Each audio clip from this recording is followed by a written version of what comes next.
여기 재밌는 노래 제목이 있습니다. 구찌갱. 협찬받은 것도 아닌데 노래 제목에 브랜드 이름을 넣었습니다. 조회수가 무려 11억 회. 참고로 방탄의 버터가 조회수 9억입니다. 이야, 그런 11억 대단한 겁니다.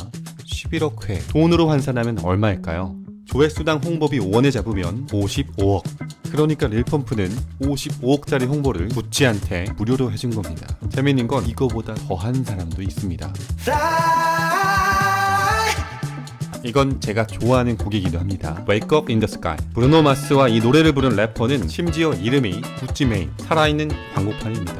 I could have my Gucci on. 작년에 난리난 이 노래의 첫 가사에도 구찌가 나옵니다. 퀴즈입니다. 그동안 출시된 노래 중에 구찌를 언급한 노래는 몇 곡이나 될까요? 구찌에서 브랜드 100주년을 맞아 자체 조사를 했습니다. 무려 22,705개. 심지어 미국에서는 근사하다는 표현으로 구찌를 씁니다. 자, 얼반 딕셔너리에 나오죠. 좋은, 대단한, 끝내주는. 야, 우리 브랜드도 사람들이 이렇게 인식하면 좋겠죠. 구찌의 경우는 이렇습니다. 1999년 가수 레니 크레비츠가 인터뷰에서 말합니다. 내 침실이 베리 구찌해요. 그가 섹시하다는 표현으로 쓴 후 하나, 둘, 구찌하다는 표현을 쓰기 시작합니다. 그런데 이랬던 구찌가 망했다는 소리가 들립니다. 주식을 보겠습니다. 보시면 21년 이후 주가가 완전히 하락 중입니다. 혹시 구찌의 잘못이 아니라 시장 전체가 침체인 건 아닐까요? 루이비통을 봅니다. 루이비통이 있는 LVMH는 여전히 상승 중입니다. 에르메스는 어떨까요? 역시 약간의 기복이 있지만 큰 흐름은 상승장입니다. 자, 이들을 보니 확실히 시장 침체는 아닙니다. 그럼 왜 구찌만 성적이 저조할까요? 이유는 크게 두 가지입니다. 첫 번째, 브랜드 신화의 부재. 두 번째, 공급 조절 실패. 신화의 부재부터 봅니다. 성공한 브랜드는 대를 이어갈 신화가 있습니다. 예를 들면 에르메스, 버킨백을 상징하는 제인 버킨의 자유로움과 우아함, 샤넬, 심플한 원피스 라인을 상징하는 독립적 여성 샤넬의 이야기, 루이비통, 오드리 헵번의 이야기. 그런데 구찌만 이런 신화적 이야기가 없습니다. 물론 1947 뱀부백, 홀스빅 1953 로퍼, 재키팩, 지지 모노그램 상징적인 제품은 있지만 근사한 신화가 없습니다. 혹시 역사가 짧아서 없는 걸까요? 아닙니다. 비교해보면 구찌가 다소 젊기는 하지만 역사가 100년이 넘습니다. 그런데 왜 너만 신화가 없냐? 가족 간의 불화. 사실 여기가 상당히 콩가루 집안입니다. 가족들이 경영권을 갖기 위해 싸우느라 정신이 없습니다. 어느 정도 막자인가? 큰 거 3개만 보겠습니다. 가족 중에 한 명이 구찌 플러스, 그러니까 구찌의 아류작이죠. 이걸 몰래 런칭하려다 실패하기도 하고 자신의 삼촌을 탈세로 신고해 감옥에 보냅니다. 문제는 이 감옥에 간 삼촌의 나이가 81세의 할아버지. 일상에서의 거동도 불편한데 알짤없이 감옥에 넣습니다. 심지어 마우리치오 구찌는 자신의 부인에게 살해당합니다. 그녀는 킬러를 고용했는데요. 경찰에 잡힌 파트리치아의 유명한 말이 있습니다. 돈이 행복을 만들어주진 않는다.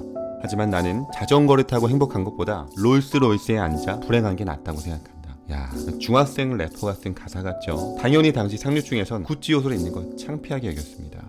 왜 100년이 넘는 기업에 제인 버킨, 켈리, 샤넬 같은 아이콘이 없는지 이해가시죠? 물론 현재 구찌 가문은 브랜드 구찌와 아무 연관이 없습니다. 1993년 마지막 지분을 완전히 매각했습니다. 물론 돈은 두둑히 받았습니다. 그리고 구찌 가문이 사라지자 브랜드가 살아나기 시작합니다. 결정적인 건 톰 포드의 영입입니다.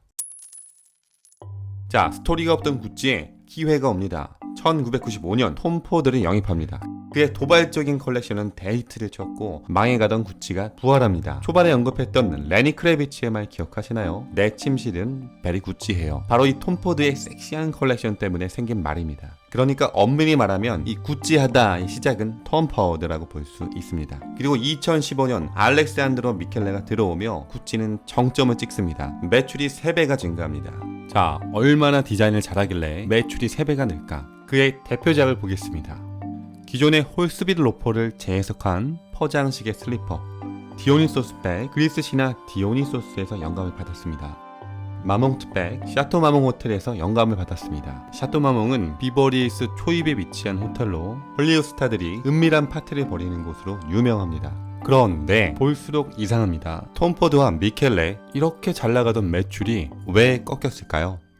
가장 대세적인 의견은 공급 관리의 미숙함입니다. 누구나 살 수 있는 물건은 가치가 떨어집니다. 그래서 에르메스는 단골 고객에만 버킨백을 팝니다.